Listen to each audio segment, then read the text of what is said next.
cylindrical wheel a height of 40 meter and the radius of 7 meter is dug in the wheel 56 meter long and 11 meter wide. The earth taken out is spread evenly on the field. What is the increase of level in the field? देखो भाई, इस तरीके question हमने previous जो seats जो हमने कराए हैं सीपीओ का उनमें से करा के रखे हैं. बेसिकली मैं यहाँ पर थोड़ा सा फिगर बना देता हूँ इस क्वेश्चन को समझाने के लिए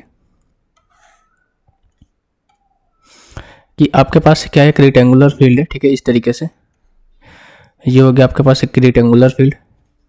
अगर मैं इसको इस तरीके से फील करूँ तो ये हो गया रेक्टेंगुलर फील्ड हो गया भाई. अब इसमें एक सिलेंड्रिकल वेल बनाया गया है जो कि कुआं है. इस तरीके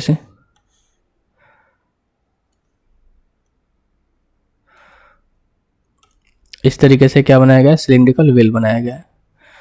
बात को समझिएगा. अब क्वेश्चन ये कहा गया कि इनमें से जो भी मिट्टी निकली इस मिट्टी को क्या किया गया, इस फील्ड के ऊपर क्या किया गया, इस तरीके से बिछा दिया गया. इक्वली यहाँ से बिछा दिया गया. ठीक है, इस फील्ड के ऊपर. तो सबसे पहले आप ये देखो कि जब हमने मिट्टी को बिछाया तो यहाँ पर ये वाला जो फील्ड था उस जगह का ये तो रह गया. क्यों? क्योंकि यहाँ पर कुआं खोदा गया था. इस वाले फील्ड को छोड़कर, इस वाले एरिया को छोड़कर बाकी सारे एरिया में हमने स्प्रेड किया है मिट्टी को. तो हम कह सकते हैं भाई कि सबसे पहले हमें वो एरिया निकालना होगा जहाँ पर मिट्टी हम यहाँ पर रखेंगे. तो कैसे निकालेंगे? रेक्टेंगल का एरिया क्या होता है भाई? एरिया ऑफ रेक्टेंगल क्या होता है?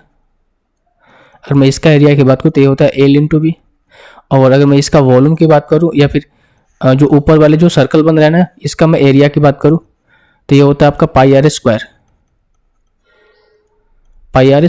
ओके, तो हम क्या करेंगे, जो L इंटू बी है उसमें से पाई आर स्क्वायर को माइनस करेंगे. ये कितना हो जाएगा, 56 माइनस 56 इंटू 11 और माइनस का हो जाएगा कितना. अगर मैं इसका एरिया देखो, इसका रेडियस कितना दे रखा है, देखो 7 मीटर रेडियस दे रखा है ना. तो हम एक यहाँ से निकालो 22 में 7 इंटू 7 ये कितना हो जाएगा आपका 154 154. अब ये जो एरिया निकल कर आया वो हमें रिमेनिंग पार्ट का निकल कर आया जहाँ पर हमें मिट्टी को डालनी है. और मिट्टी निकलेगी कितना, उतना निकलेगा जितना हम कुआं को खोदेंगे. और कुआं कितना खोदेंगे भाई, इसके वॉल्यूम के आकार की मिट्टी निकलेगी. तो हम सिलेंडर का वॉल्यूम निकालेंगे यहाँ से. वॉल्यूम ऑफ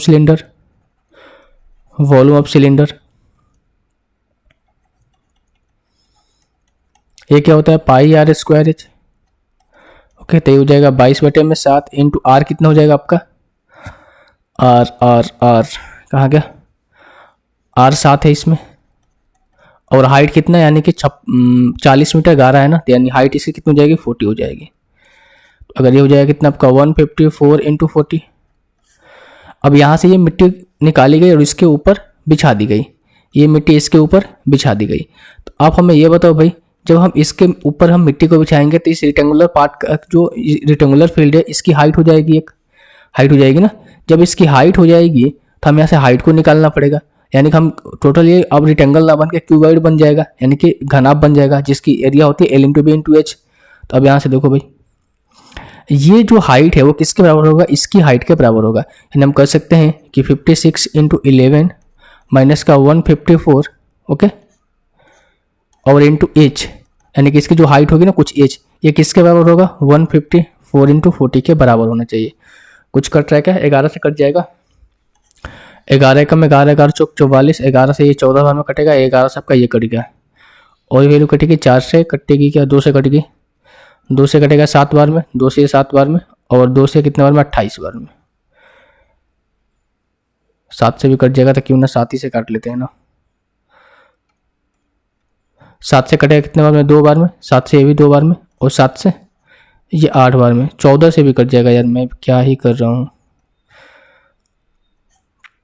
ठीक है, 14 से 14 कट गया आपका, ये कट जाएगा कितना, 14 चौका 56, 4 कटेगा. ठीक है, 4 माइनस 1 करेंगे कितना हो जाएगा, 3h. और 3h की वैल्यू कितनी हो जाएगी, यहाँ से 40 हो जाएगी. तो h की वैल्यू कितनी हो जाएगी, 13.33. तो जो इसकी हाइट हुई ना, जो ये रेक्टेंगुलर पार्ट की जो हाइट हुई वो कितनी हो गई, 13.33. यानी कि हाइट में कितना वृद्धि है भाई, 13.33 सेंटीमीटर का वृद्धि है. Option number 4. कितना इंक्रीज देखने के लिए मिला, 13.33. तो मुझे उम्मीद है क्वेश्चन आपको समझ में आ गया होगा.